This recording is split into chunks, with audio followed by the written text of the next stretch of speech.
కంజాక్షునకు గాని కాయంబు కాయమే పవన గుంపిత చర్మ భస్త్రిగాక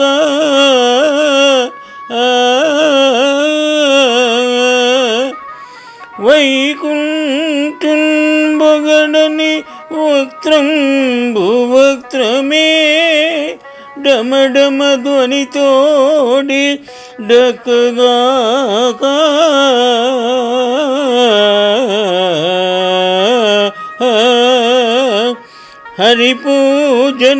హరిపూజనములేని హస్తంబు హస్తమే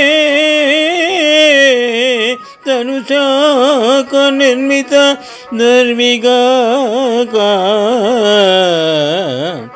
కమలేశును చూడని కనులు కనులే తనుకు జాల రంధ్రములుగాక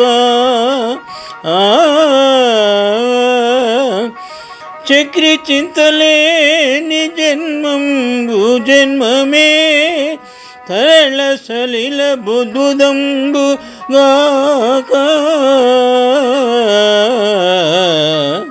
విష్ణు భక్తి లేని విబుదుండు విబుదుడే పాదయుగముతోడి పశువుగాక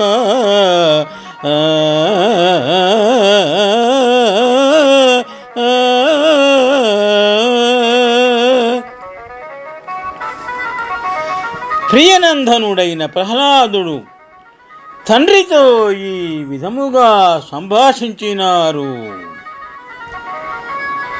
శ్రీపతిని సేవించని శరీరము కాదు, అది కేవలము గాలి నిండిన కొలిమితిత్తి వంటిది. వైకుంఠుని స్తుతించని నోరు కాదు, అది ఢమఢమ మోగే వట్టి డక్క మాత్రమే. హరిని పూజించని చేయి కాదు, అది కొయ్యతో చేసిన తెడ్డుతో సమానం. కేశవుని చూడని కన్నులు కావు, ఇవి శరీరమనే గోడకుండే రంధ్రాలు. ఆ జగన్నాయకుని గూర్చి ఆలోచన లేని జన్మ కాదు, అది క్షణికమైన నీటి బుడగ. విష్ణుభక్తి లేని పండితుడు కాడు, అతడు ద్విపాద పశువు అని వివరించినారు. శుభం.